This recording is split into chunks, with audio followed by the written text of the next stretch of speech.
My process for background design for 2D animation always starts with story, usually a sketch, uh, just very quickly scribbled, and then a character, either designed already like this one, the Windwalker, or something that I just quickly sketch in.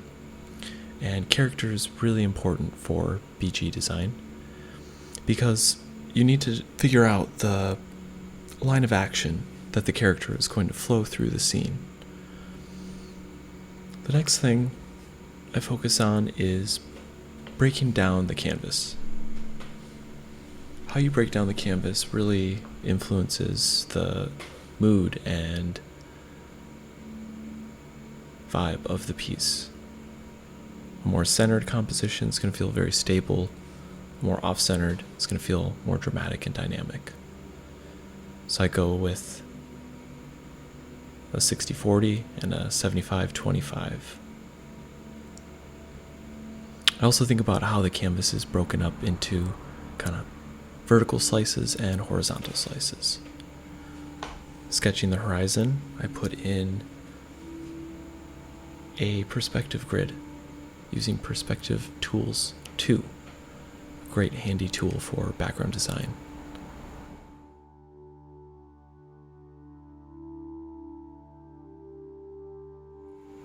I lighten my layers whenever things get difficult to see. And then I start scribbling and sketching, beginning with really broad basic shapes. Triangle first, then rectangles.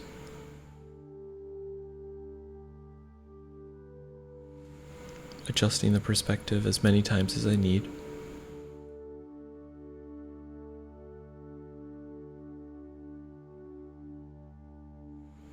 This PG is about a story where this Windwalker character gets lost in a major storm and stumbles upon epic ruins. And at this point I decided I think some of those ruins should be floating in the sky. Make it more mysterious and epic. I begin to sketch out different lines and paths that maybe the eye could go, deciding where my focal area of the BG is going to be, and writing out my priorities for the piece. The read that the viewer should have is that there's epic ruins, that they're beautiful, and perhaps a bit of danger. The idea I started with was a weather control machine that destroyed the city and created these ruins, which the Windwalker finds. I use primitive rectangles and boxes to place clouds, potential for clouds.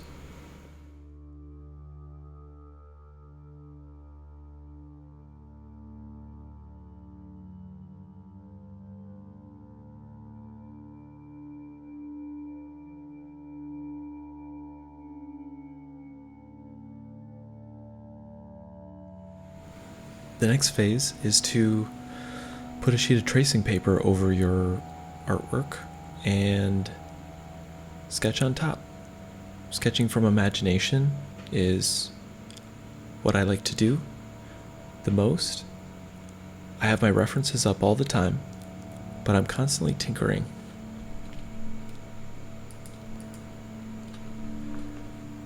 Trying to stay really loose, thinking about the path that the character might take in approaching what I'm going to call the key architecture piece, or the key piece, which is the weather control machine. It's the thing that's going to be the most iconic.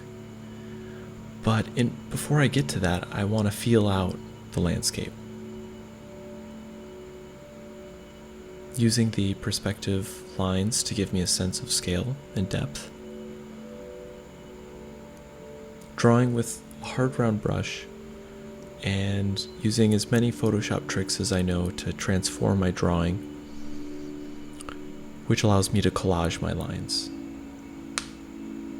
After getting a feel for the landscape, I go right for the key object. I'm thinking weather control and perhaps a hand that's gripping the sky. You'll see me start over many times, approaching from different angles, gathering reference when I need. Laputa, of course, a similar concept to what I'm trying to do, a floating ruin in the sky.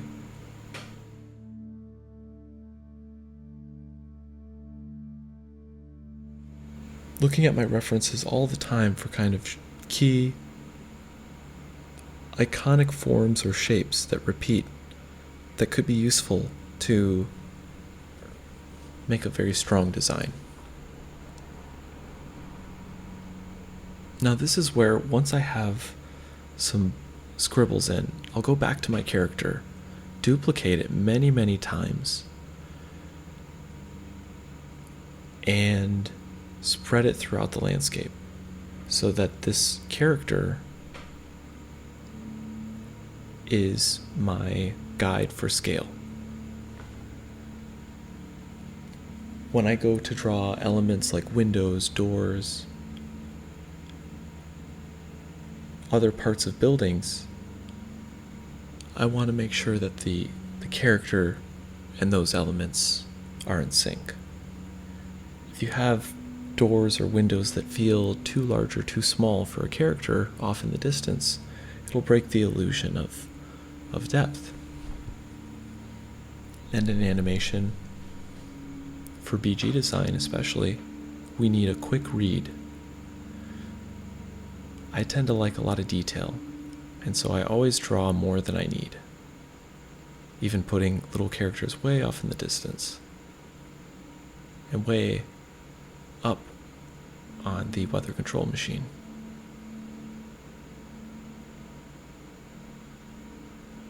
This recording is sped up about 6 times, just to give you an idea of the process that the time that this took, which was roughly 8 hours for the rough design.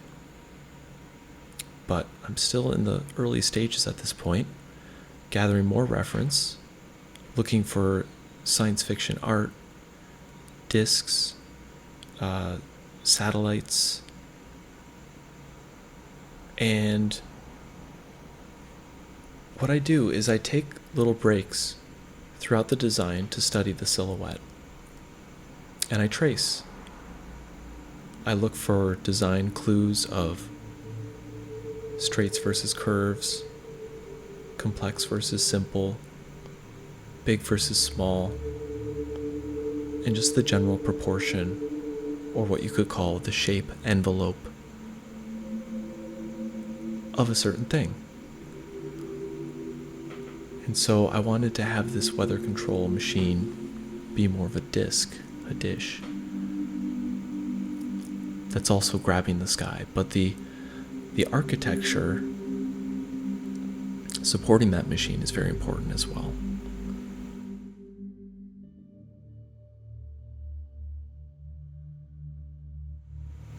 I find it best to stay as loose as possible for as long as possible, because it gives you more freedom to try different things. I'll often keep layers of underdrawing visible, but diminished with opacity. Back to the tracing, to really study from great examples of other artists where they're placing the detail. Placing the detail in background design is really important because you don't want it to steal the show from the character. And so my goal for this design is to have most of the detail on the weather machine, and any other detail in the environment should be kind of grouped or hidden in a way that supports the key architecture versus trying to steal the show. Because remember, this shot, if it was in an animation, might be less than a second. It might be, up to a few seconds, maybe longer if it's a really momentous occasion, but or if there's more character activity.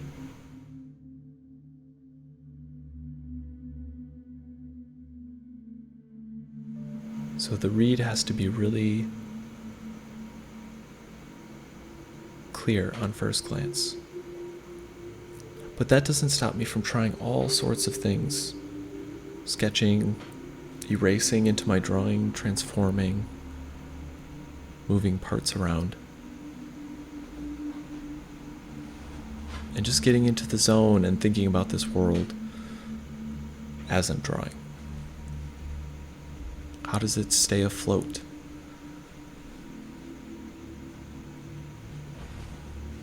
How long ago did this ruin happen, and can I use plants and foliage to give clues as to when this catastrophe occurred?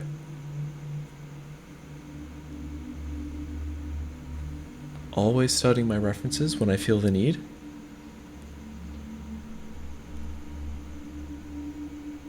All the references contain elements of things that I hope to include in my piece, or that I think are important to communicate my ideas.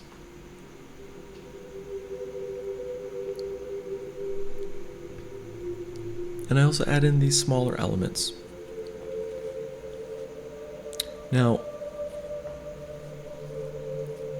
what happened during this BG is I got requests from my study club on Discord to show a little bit about panning and camera movement. And so on about the third hour of this piece, I decided to extend the canvas and to add a little bit more story. And so you can see me just trying to place the characters and setting up my canvas. So here I'm, going from left to right to try to show the camera movement that's going to take place. Expanding the canvas. The field guide is where the camera will be, and then the border is helpful if there's any camera shake or camera movement, as well as possible moving pieces in the animation. You always want to leave yourself some slack, some extra room for the animators, the painters, and the compositors to play with.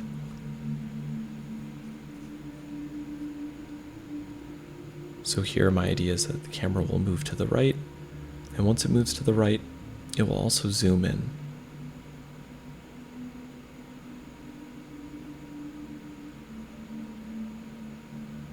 Just testing on the screen how far a zoom might go. Storyboarding and camera movement is not my forte, but it's fun to explore. And thinking about it, I believe, will make your background design better. So if you're working from a storyboard, that's even better, because storyboard artists really understand camera movement and story.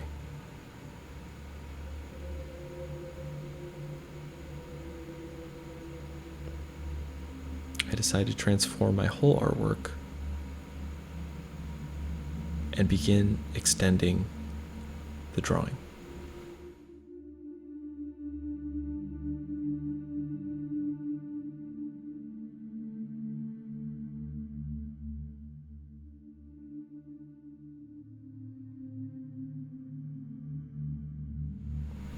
Starting with scribbles when I don't have an idea is how I sort of get the propeller going and get into the drawing.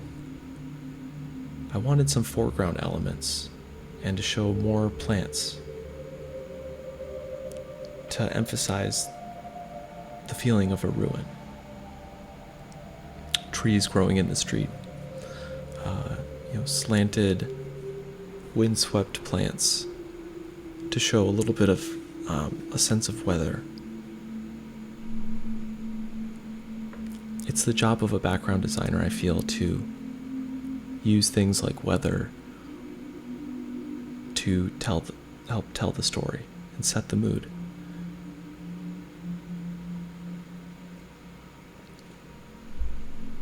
Throughout the piece, I tend to deviate and try many different things. I also think that's really important. The more things you can try out, as quickly as possible in the first couple hours of a design will improve the quality of your designs because you'll have options. And every BG is so contextual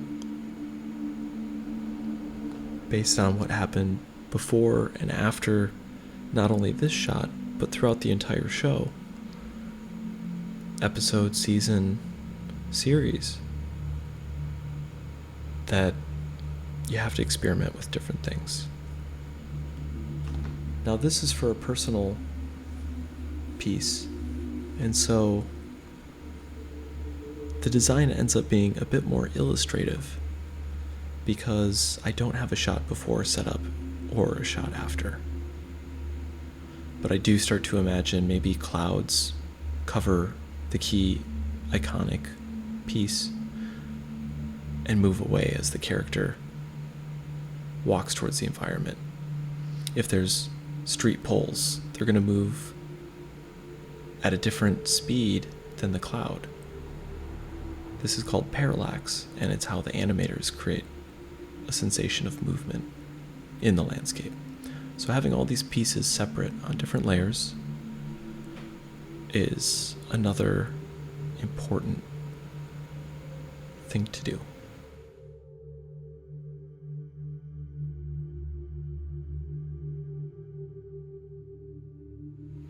I always like to push and put more information in than I need. I'm trying out all sorts of things. Bicycles, perhaps even robots, like in Miyazaki's Laputa.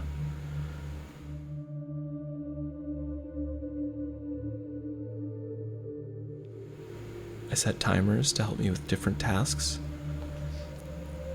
and I am a bit under pressure to add robot designs to this piece, so they will be taken out.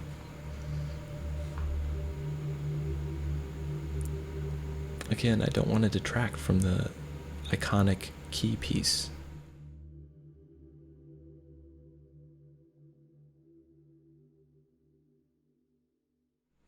Always feeling free to put characters back in to test scale. You can see many layers to this design. Not all designers work like this, of course. Some work much cleaner. Some maybe use more layers.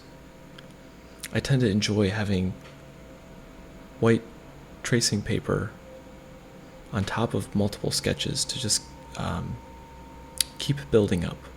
But I do make sure that the tracing paper is around 80% opaque so that I can see clearly what I'm drawing on top. You can see me here exploring the hand, drawing a schematic of a hand, and trying to implement it. Using a form language of the hand that's not too obvious. But with the time I had, it was my best idea of how to convey a weather control form language.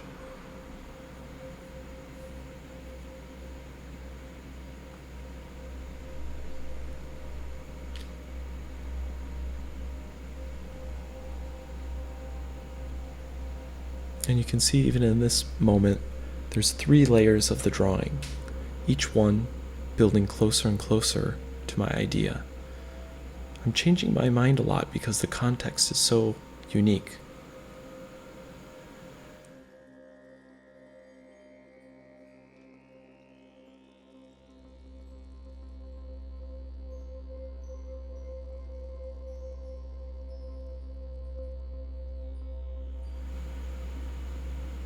At a certain point, though, I do start to struggle on the key piece. It doesn't help that I got a little bit more complex. So I bring my reference back up and start to play with more options.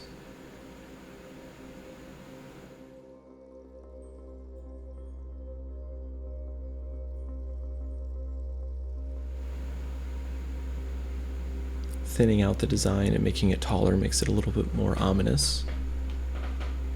Adding damage tells story of the cataclysmic event.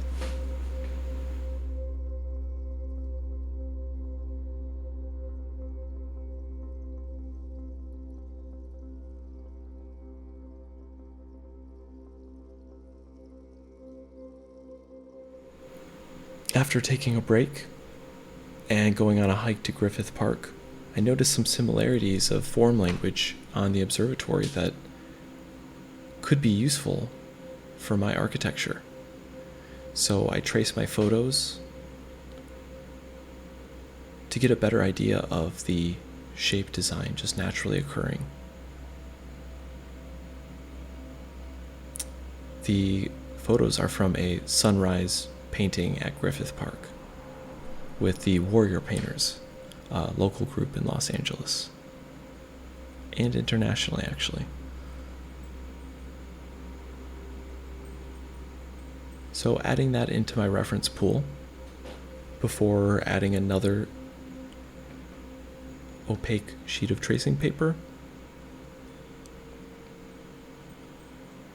and diving back in.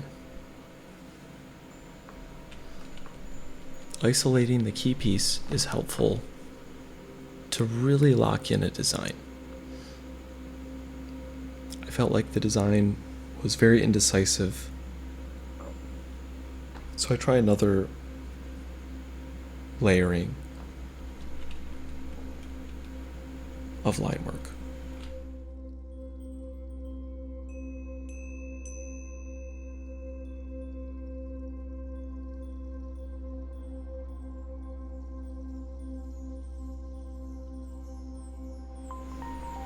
I wanted to tilt the whole machine to show the instability as well.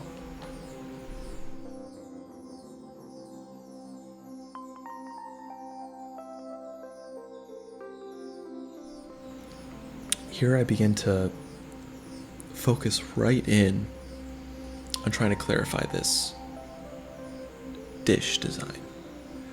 It doesn't work, so I move to the base, trying to solve both the form and the function.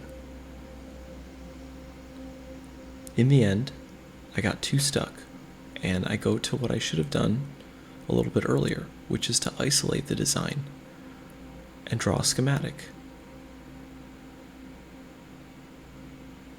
to do them quickly and gesturally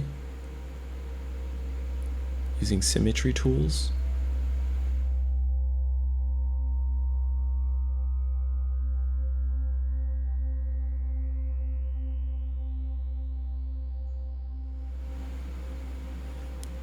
And because it's isolated and done quickly, I can do a few of them.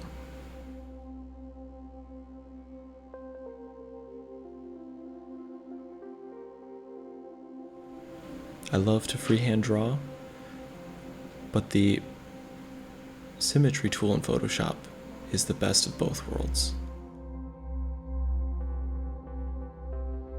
So I feel like I'm getting closer to a design.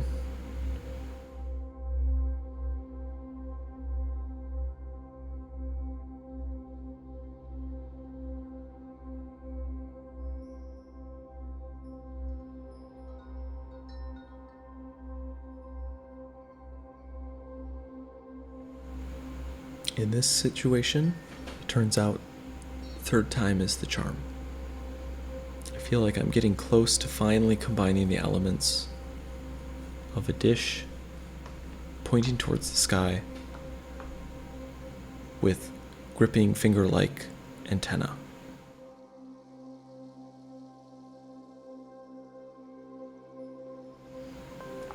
Now, this is the tricky part of taking that 2D design and drawing it in 3D. I have a lot of experience drawing over my own sketches, and so I can see in my mind's eye how things are going to turn out. And so I can start making masks, ellipses, and actually constructing the dish in 3D.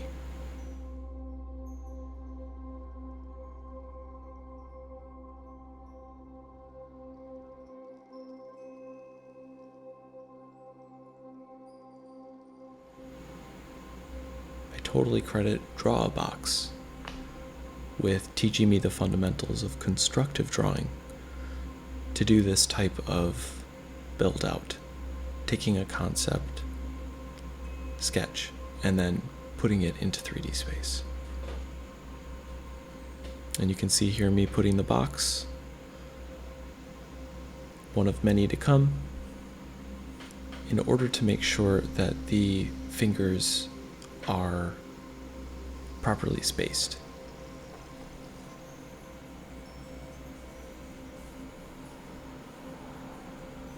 It's like framing out walls of a house and or walls of a box for something that's going to fit inside of it.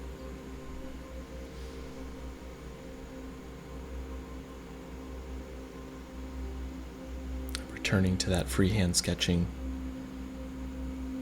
trying to rotate each element into the proper perspective.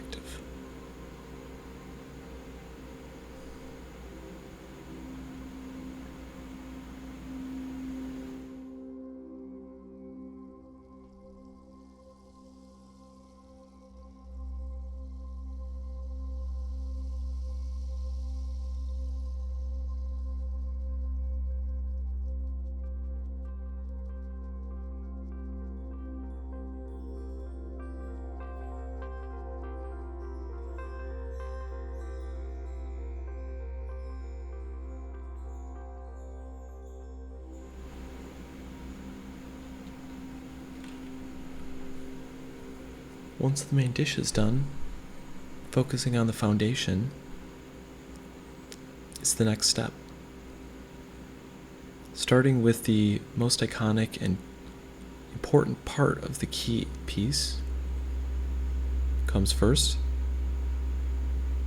and then building out from there, how it interacts with every other element. And so I begin thinking about the other architectural pieces on this floating island, a control tower of some sort to manage the experiments, perhaps. Trying to incorporate similar rhythms and shapes from the satellite dishes. Creating a bit of a rectangular zigzag indicating architecture in which I can drape plants on.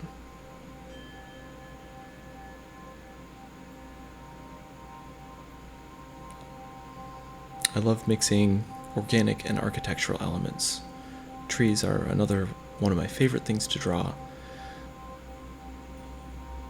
The book, The World Without Us, shows and, in its theories, what human landscapes would look like when they're abandoned, and how long it would take for trees and plants to take over that space.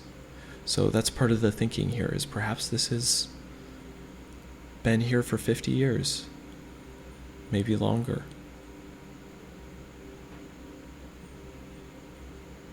In actuality, if it's a windswept platform, it would take much, much longer, maybe hundreds of years.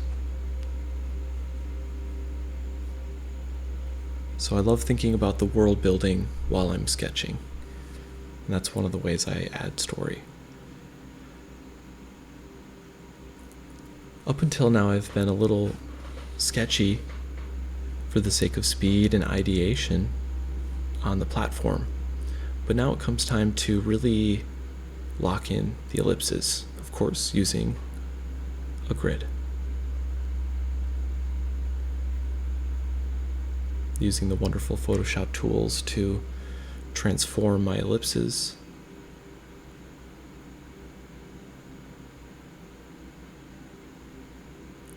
Erasing away as I go, just to help me see through all these lines that are starting to stack up.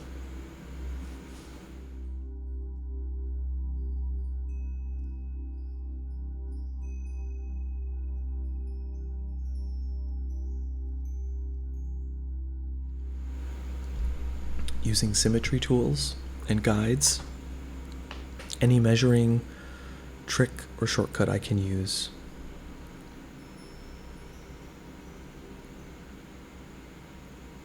I even start to box out cylinders,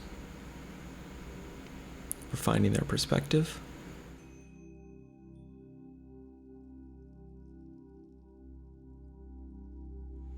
And overall, staying flexible throughout the process.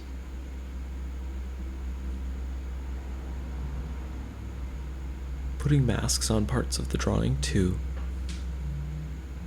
clean up areas of the drawing.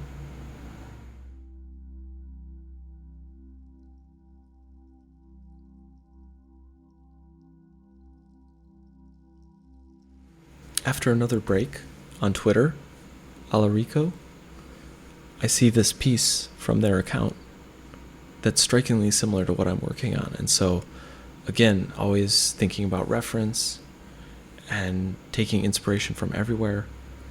I learn a lot from this piece. And I start to rethink the scale. By making things smaller around the dish, I make the dish itself feel larger. Taking breaks. In this case, I had a week between each session out of 8. But during a day, you might take 5-minute breaks every hour just to help you get a fresh perspective. So I start turning the dish. And luckily, the perspective I had before holds on. I start to add damages using masks to erase away parts of the drawing so that I can retrieve them at any minute using that non-destructive workflow. Most things that I erase are using masks to preserve all of the lines should I need them. And of course, saving versions in between. Playing with the moss. Again, spending the most time on the key object, thinking of big, medium, and small shapes, lines to point and guide the eye towards the key focal point area.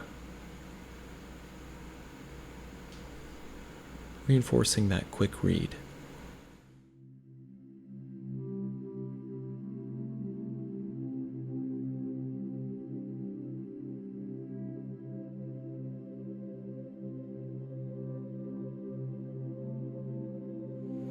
How big, was the blast, the explosion that impacted this? So I'm exploring, maybe it blew a hole in the bottom, but there's still some way that this device is staying afloat. And I think that helps reinforce the fantasy aspect of science fiction. I'm not quite sure, but maybe the Windwalker will figure it out.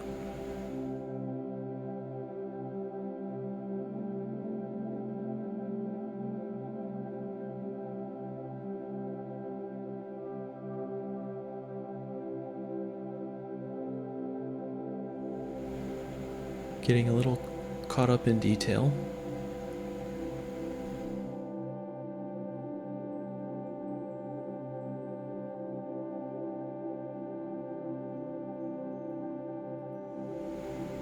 Putting the most detail in this object, but perhaps too much detail.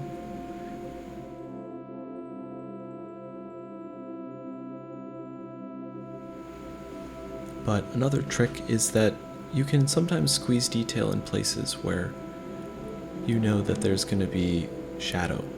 And I was thinking that the underside of this machine is going to be in shadow. And so putting some extra detail in there, which is my personal taste, would be a nice touch.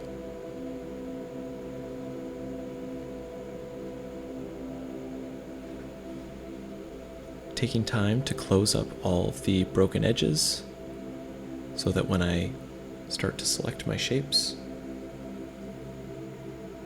I can do so easily, making little changes along the way, always feeling free to make adjustments.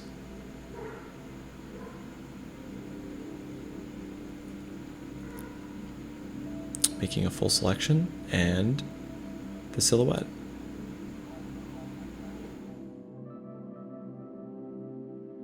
This is a very important moment because the silhouette has to communicate the mood, the form, and the function of what you're trying to show. I think it's working pretty well so far.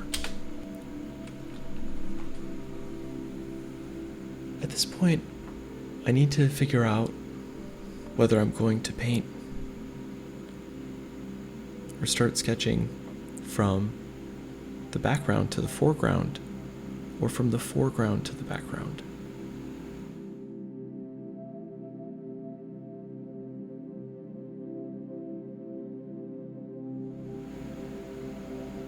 I start with the ground, the most distant horizon.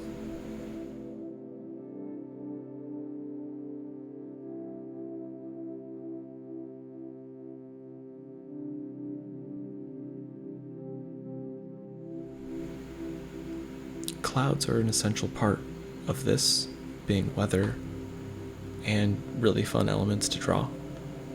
I need to figure out how those clouds interact with or around the key piece. Thinking about the negative space.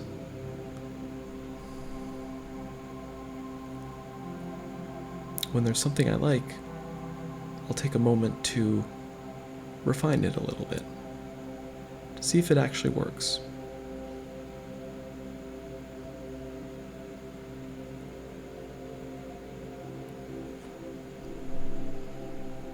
By staying loose at the beginning and then drawing on top of my previous sketches, I can stay loose on each version.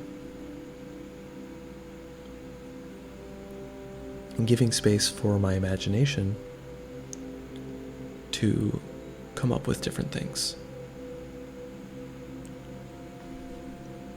I imagine the weather machine is floating above the clouds.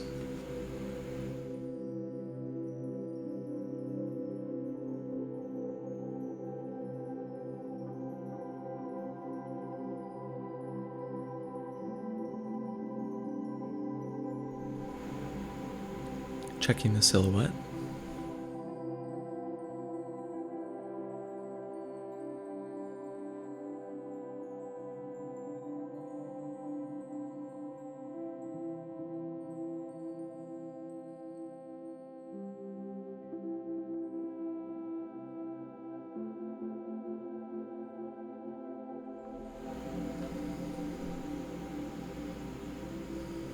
After working forwards for a while, I get a feeling that I need to establish more of the foreground.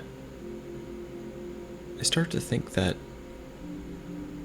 we should be inside of a piece of architecture. Since the canvas has been extended, I want to feel like the character is walking through this building towards a vista overlooking the weather machine.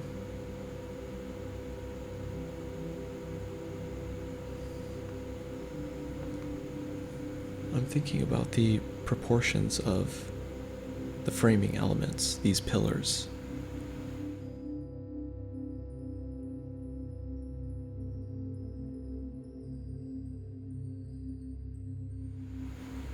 Trying to figure out a comfortable negative space between them and the key element. Always checking silhouette when your drawing is solid enough to make a selection.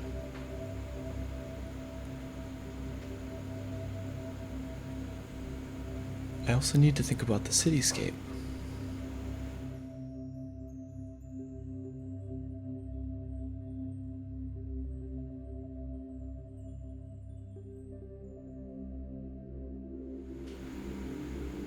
At this point, I still don't know too much about the civilization, but I'm experimenting just visually with different types of buildings. Beginning with shape, and when a shape is working, adding a little bit of form. to see if it still works.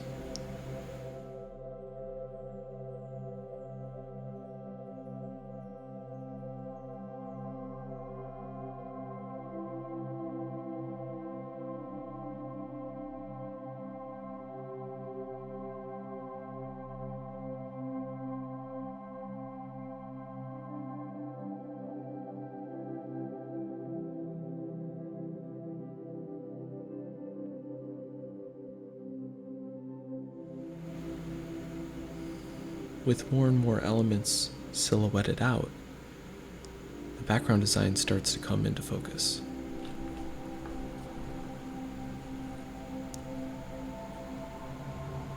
I've abandoned the idea of robots, and instead am focusing on plants to fill the foreground element.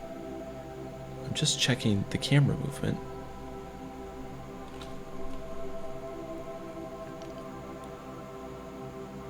I always return to the key piece if I have a feeling that something's not quite working right.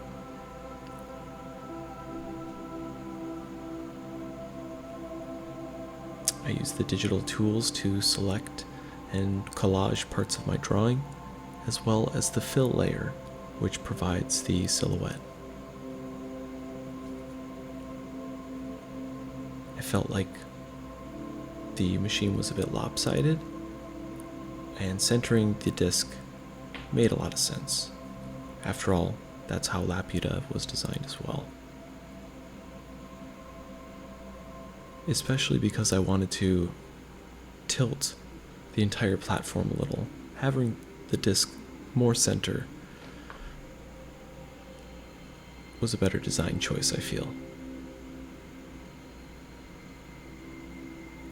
And at this point, I'm just having a blast with this drawing. Adding some more roughness to the silhouette to really give it a rundown, slightly ancient feel.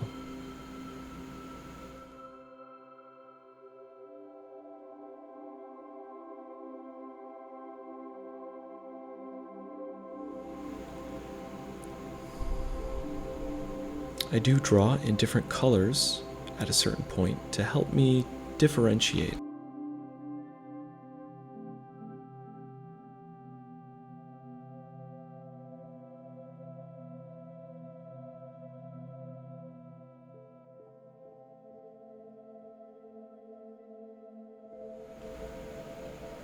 Using simple shapes and lines of action, I start designing the plants, filling up the architecture. I imagine this pillar is broken and cracked from the initial shockwave.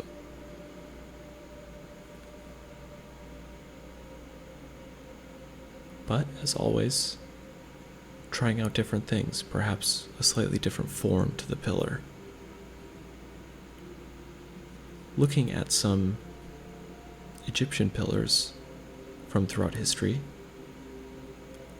to help me decide on the base, as well as some sort of patterning and design around the pillar.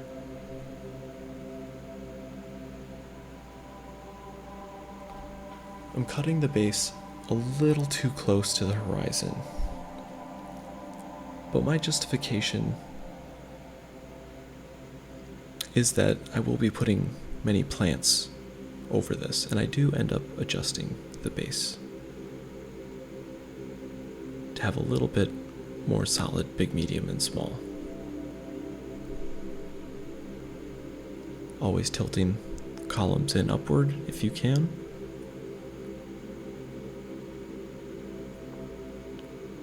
Helps emphasize the scale. And yeah, I reformed the base a bit. It was a little bit too close to the horizon.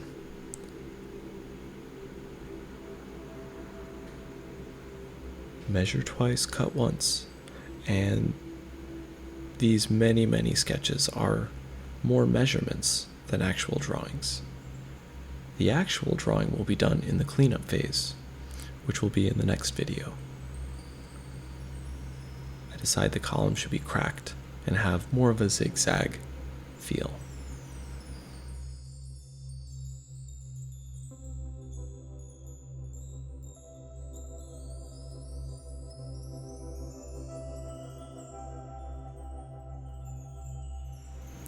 sketching with low opacity to be a little bit more free, and pulling up some new reference to inform my plants. I wanted this environment to feel a little bit unwelcoming, difficult to get to, sharp, somewhat hostile, yet beautiful at the same time.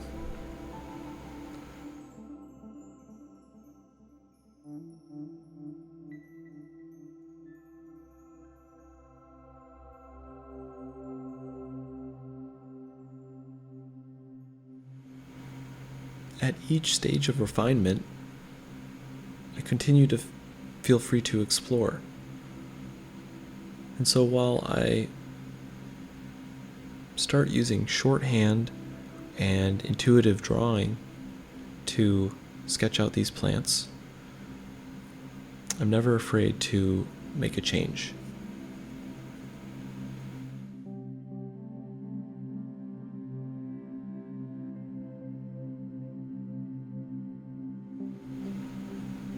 Trying to cluster plants together to create pathways for the character to walk.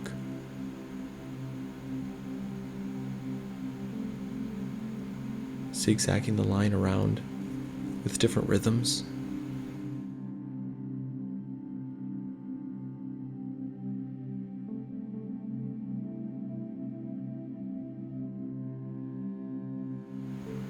Just like draw a box, building my shapes around a core gesture.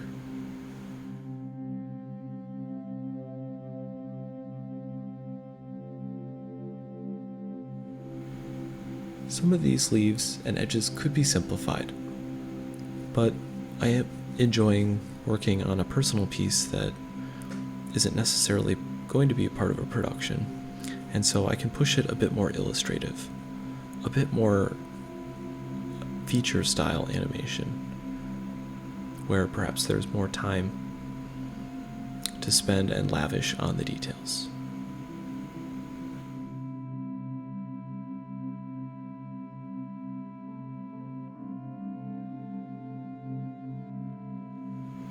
This is one of the most fun and difficult parts of the design, is to create repeating shapes that also have variety in a natural way that doesn't seem too forced, but that also has a little bit of style to it.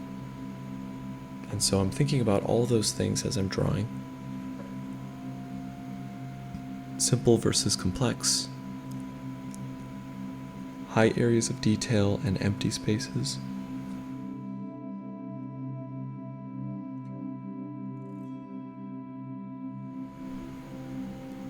As well as how to use this set dressing, you could call it, these plants, to reinforce not only the story, but also the form that they're draped on, showing off the roundness of the cylinder using the vines, or the flatness of the ground using cracks.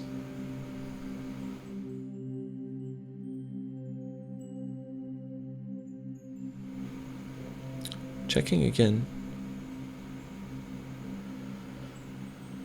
many times I'll draw measuring lines to help me wireframe a form.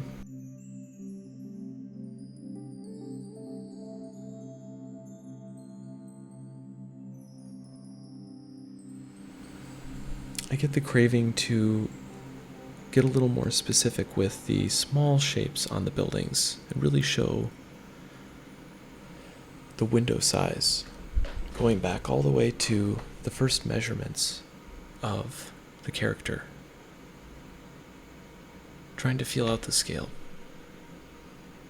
I get the feeling that my clouds are a bit slow in the sense that they're very S-curvy and detailed, and a cloud with a more strong direction and perspective might work better for this piece.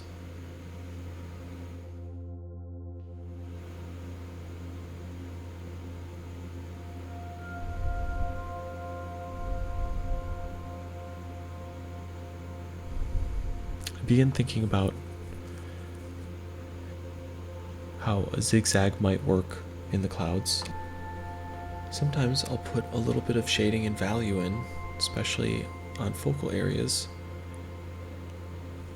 to really see how the form is working and make sure that it's good to paint.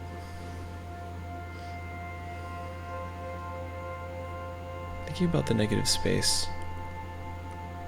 I used the silhouette and I decided what I had wasn't working.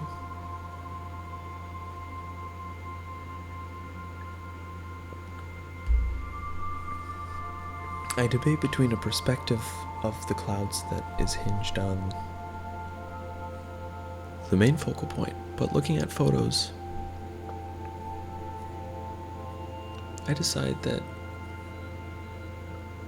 I'm going to use a different vanishing point for the clouds. I'm aiming for a stronger sense of wind, something more dramatic in the sky.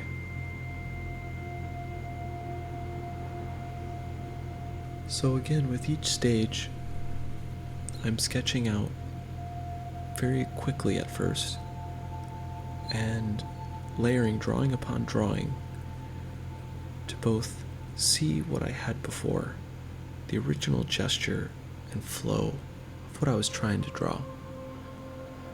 And then on top of that, refining and solidifying the design of each element, making sure they're not too evenly spaced, too similar, but also that they're unified.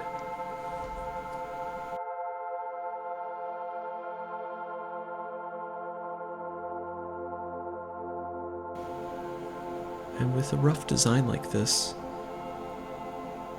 in the end, a cleanup artist might even be changing these lines. Perhaps simplifying, correcting perspective,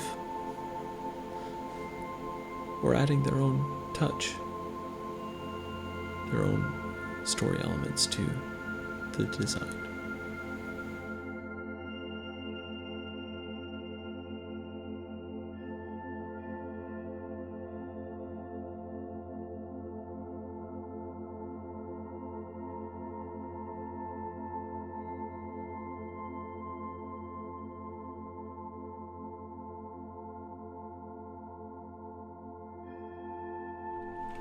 So when it comes time to work on the hieroglyphics and the hieroglyphs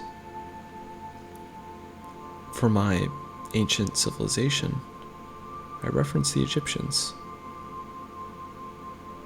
just to help me with the spacing, the proportion of negative space and positive space, as well as the density of detail, mainly.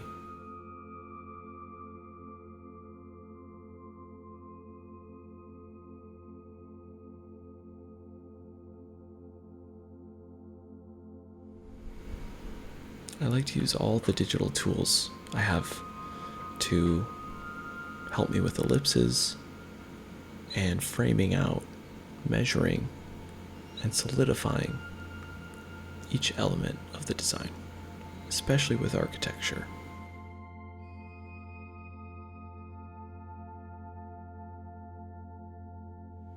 I always feel like I'm spending too much time on some of these measurements and these preparatory stages, but in the end, it saves me a lot of time, and I think it helps me design better.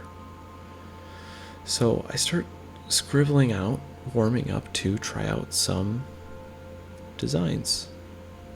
I want these symbols to be somewhat ancient or alien or unique, and they're going to decorate the columns.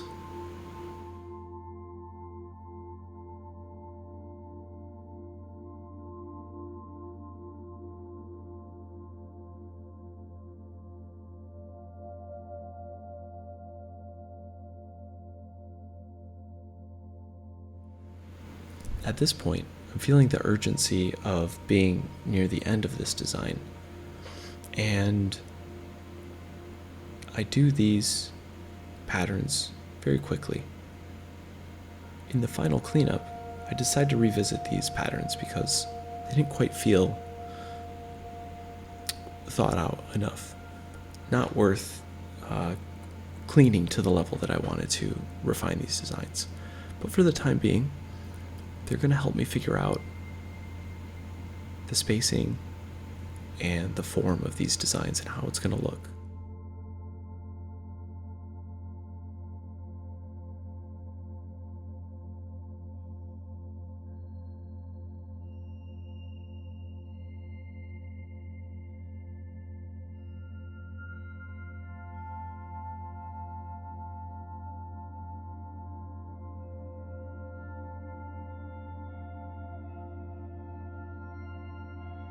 I do some rough transforming. For the sake of time, it's not super refined, but it will be corrected and sort of solidified later on.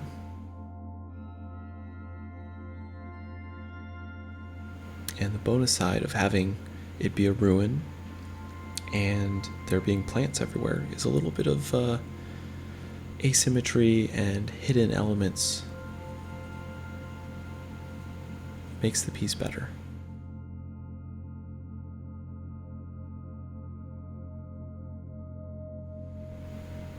I start to really solidify these sketched in areas.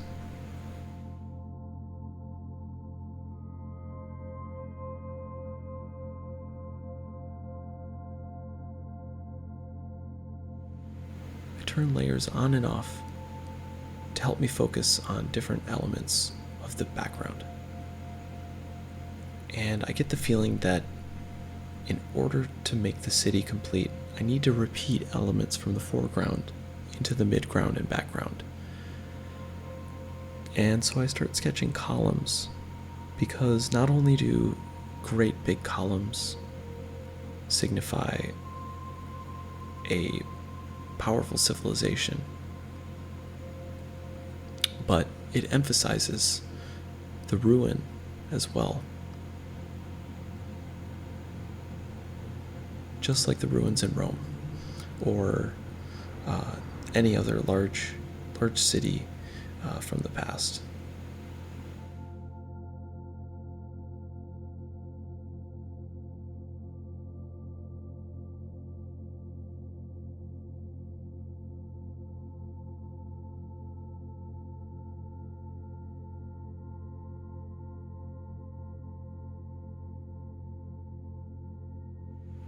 Experiment with unity and variety, repeating similar buildings, but with enough variation to make it feel like a city, with the limited time available. The goal for this background was to finish it in 8 hours, and we're in the later stages of the design.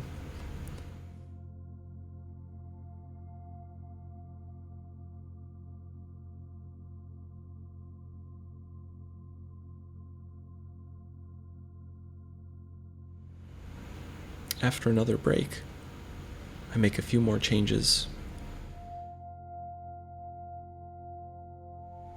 and start diving in to refining any area that I feel like doesn't communicate well.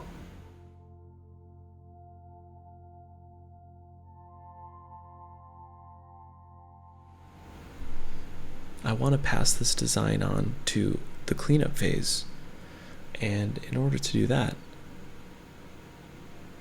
most silhouettes need to be solved. They'll be changed in the cleanup phase, no doubt,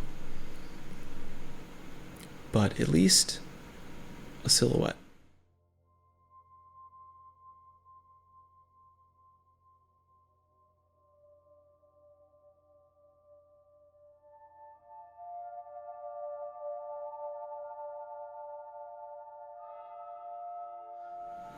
At this part of the design, it's rinse and repeat. For every element, every bush, every tile, every column and leaf, or cluster of leaves, every building is going to get a similar treatment.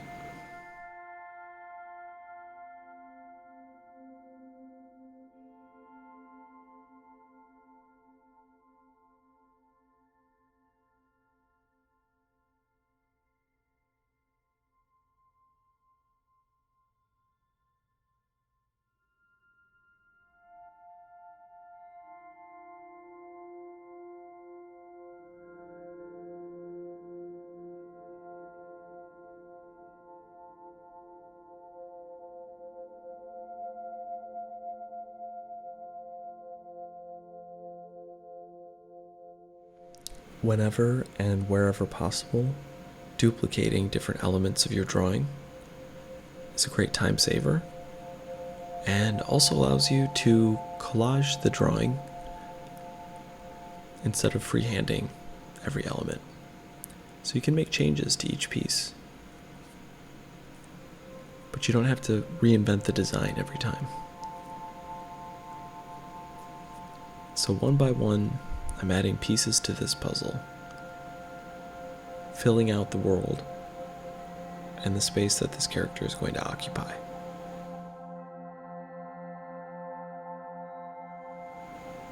It all started with those quick initial scribbles, many different ideas of what this could be.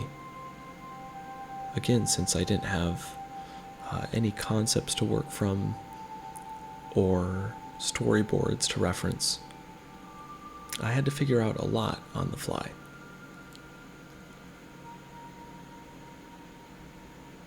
For anything gestural, turning the canvas. For an ergonomical sweep of the hand, or sweep of the shoulder, is the way to go.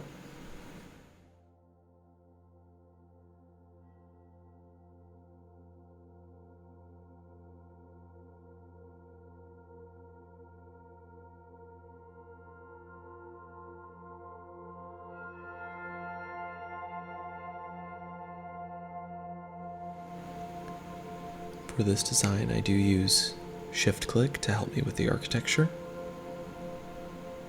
Also knowing that when I clean up the design, if I want to do a hand-drawn feel or add line weight or line quality, I can do that on top of this. So always having a strong measurement, a strong line underneath that can be drawn on top of. At this point, I'm trying to connect each area and starting to zoom in so that each element is very clear. If it's clear close up and designed, when I zoom out, the silhouette should be strong.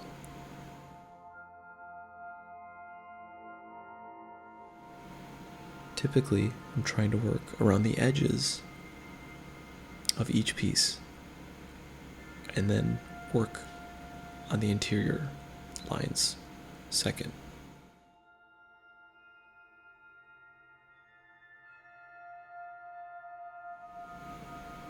I love using the pen tool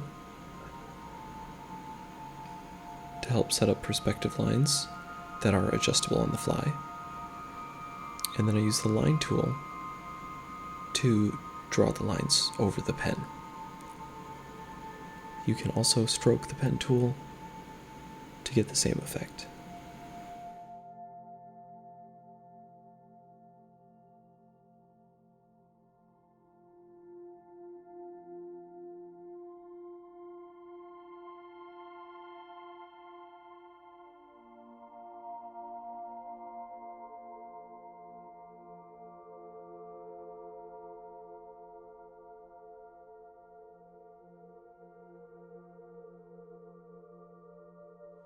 If anything is too perfect or straight, I might give it a slight tilt, like that pillar on the right.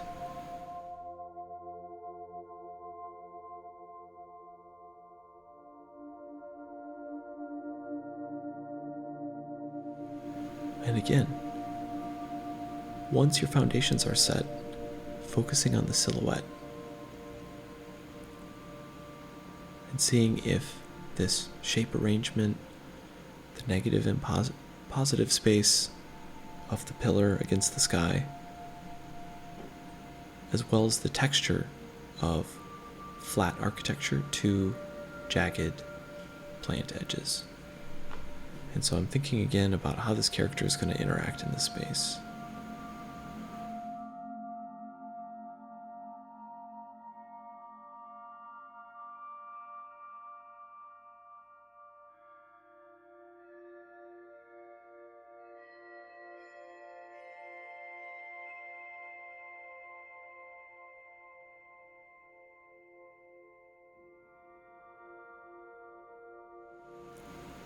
I began cleaning up sketch lines.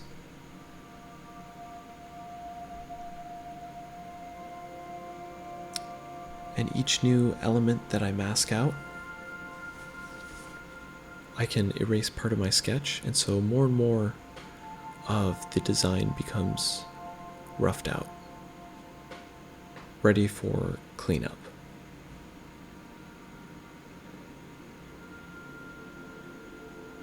Spending time getting your folders organized. A great way to do it is with foreground, middle ground, and background.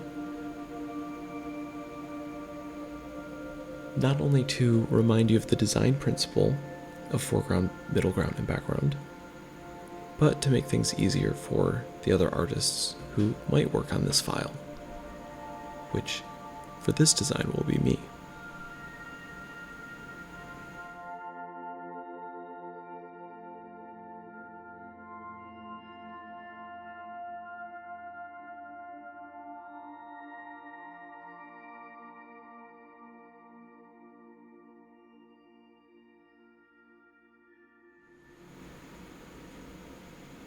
I start to give each each fill layer slightly different gray tone.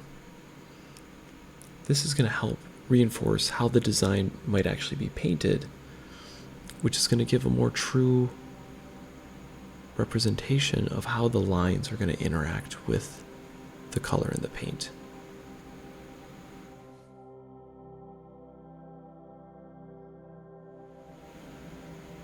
Using the lasso tool is a great way to draw with a selection on top of your sketches to lock in a silhouette.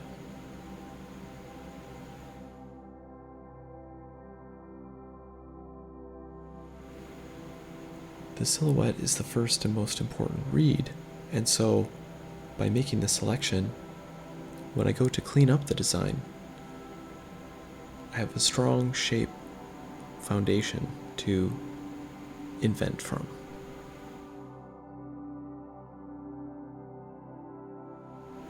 I decide to thin up the connection between the dish and the supporting architecture.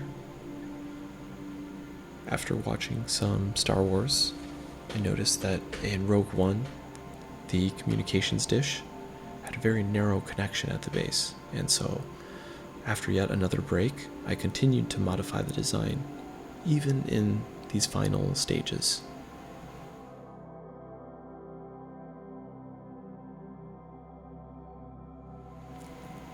Throughout the entire process, I continue to make additions, try ideas out, bringing the clouds back into the cityscape.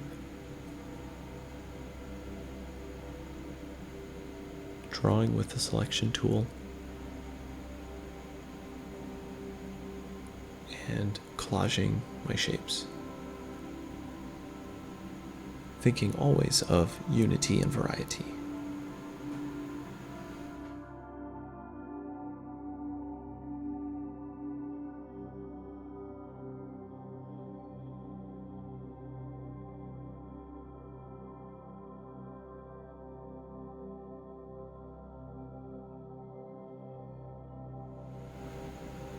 Near the end, I spend time consolidating all of my layers, cleaning up old measuring sketches and scribbles. I've saved variations of this design in different PSD files, so I'm more than happy to delete any sketch lines. In the end, this rough will be a sketch for the cleanup artist. And that's one of my favorite things about background design, is the freedom you have to draw many, many varieties inside of a design.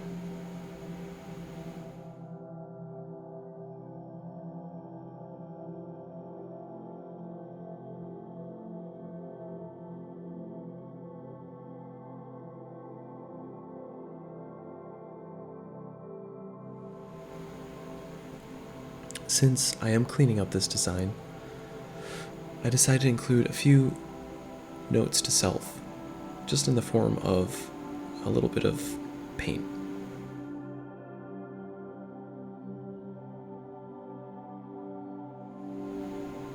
Some more foreground bushes, remembering to repeat the pattern on all the pillars.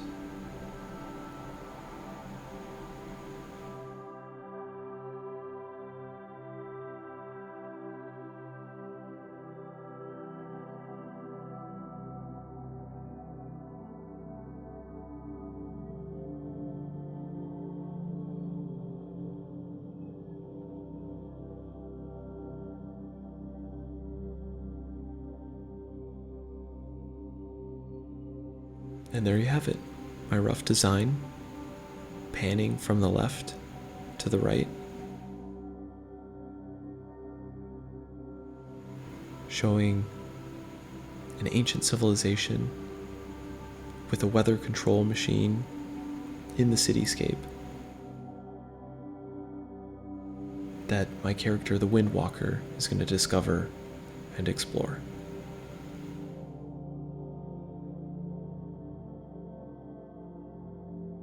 Thank you so much for watching, and a big thank you to all my patrons who have supported this art series. You can find links in the description to my study club, as well as the cleaned version of this background design.